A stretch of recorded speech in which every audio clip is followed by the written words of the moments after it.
Hello, good day mga boss. Charlotte ng DIY Crips. So ngayon, may papakita na naman ako sa inyong item na ikakabit natin dun sa motor, no? So, ano ba to? Ito yun, yan.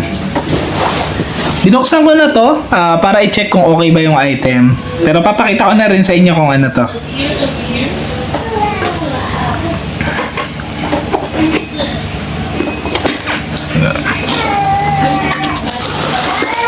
So, quick throttle ulit, ano?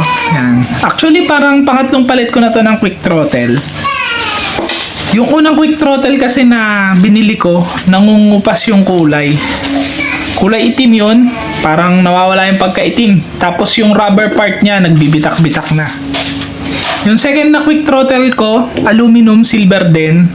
Maganda din yun, no? Pero, parang gusto kong magpalit pa ng isa pang beses. Ito. Yung NMAX B2, dalawa yung throttle cable nun. Pero dito, magiging isa na lang. Yan. So, hindi na ako magkakabit pa ng isa pang throttle cable. Di ba? Isang throttle cable lang yung ikakabit ko. Pag ito na yung ginamit ko. Di ba ito, hindi nangungupas yung kulay nito. Kasi aluminum nga. Yan. Ganda, oh. Kulay silver. Yan. Tapos merong ganito.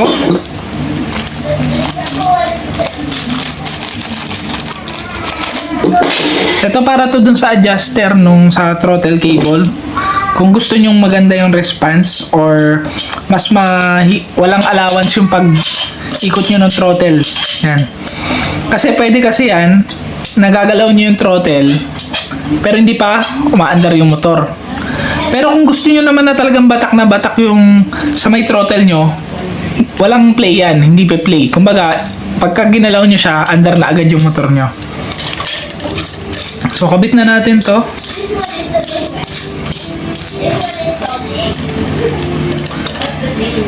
Ako ang ginagawa ko, no, pagka kinakabit ko to yung sa adjuster, sinasagad ko na yan. Para halimbawa kung medyo maluwag yung pagkakakabit ko nung throttle or napahaba yun sa may throttle cable, yan, syempre meron play yun. Yan. I-adjust ko dito. Yan. So mababatak na yun sa throttle cable, mawawala yung play. Ang gusto ko kasi, pagka ginanyan ko, andar na agad yung motor. Yan. Kaya ito, sinasagad ko to. Okay, ano magtira kayo ng konti. Yan. Para pagka napasobra yung putol nyo nung throttle cable, para kayong kinapos, at least meron kayong konting allowance, no? Pwede nyong isagad. Pero ako kasi, sinasagad ko na yan. Yan. Medyo tansyado ko naman na kasi yung pagpuputol dun sa throttle cable. Tapos, meron kasamang ganito. Para saan ba to? Dito yan sa ilalim, kinakabit. Yan.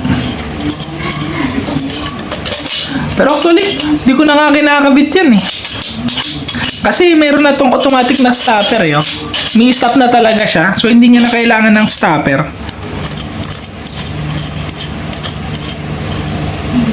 Oh. Hindi ko alam kung ba't nagsasama pa sila ng ganito. Eh may stopper na to. Yan. Sige, buksan din natin to para makita natin yung loob.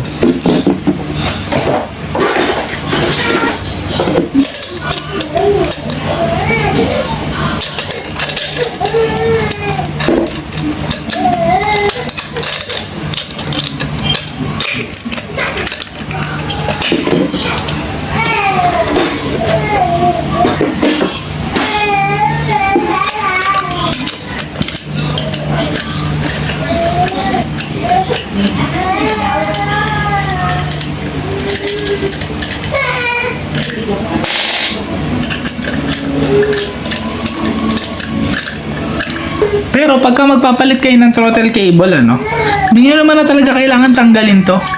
Ito lang ang need nyo tanggalin.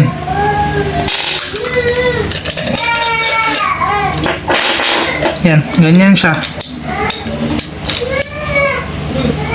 So, pagka inangat natin to, yan. Parang mas kokonti yung pagto-throttle nyo. Makokontrol yung pagto-throttle. Ayan o. Tatama na kasi siya doon.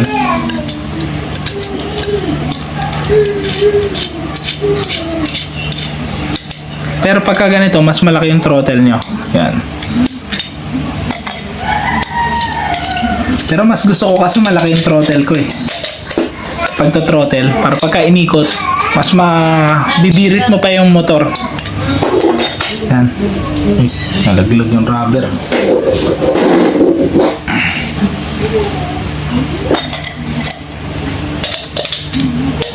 Yan. So, balik na natin to, no?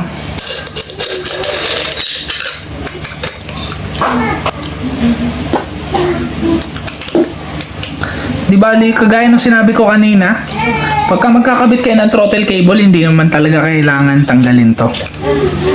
Ayan.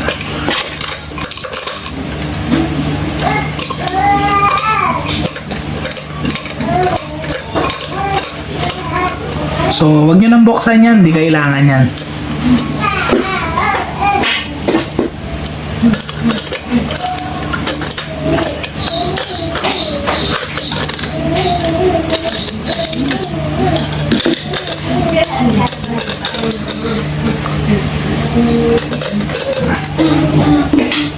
Yan. So, paano ba magkakabit ng throttle cable dito? So, ito no, meron tayo dito throttle cable. Tatanggalin nyo lang, ito lang.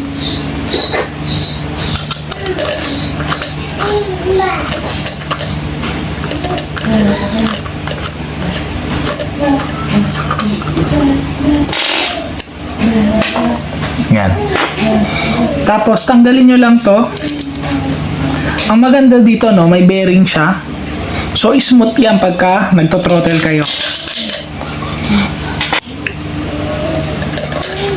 Tapos, eto, i-align nyo muna yung hiwa. Yan. Tapos, ipasok nyo yung pinaka-wire ng throttle cable nyo. Pwede nyo nang ikot para hindi na matatanggal. Yan. Tapos ito siya, oh. Dito nyo ikakabit. Yun. Siyempre, huwag nyo kalimutan na ibalik to.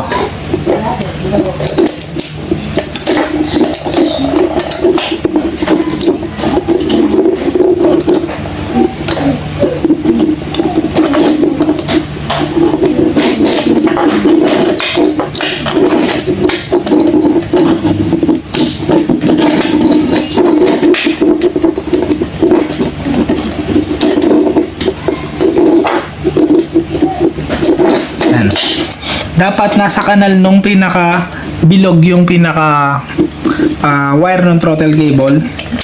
Yan. Ngayon, syempre balik na natin.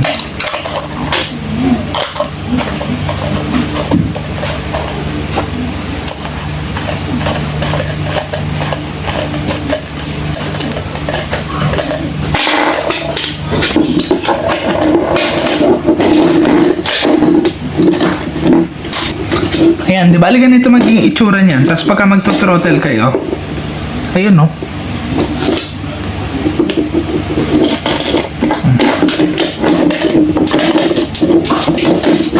Smooth siya iikot kasi nga may bearing.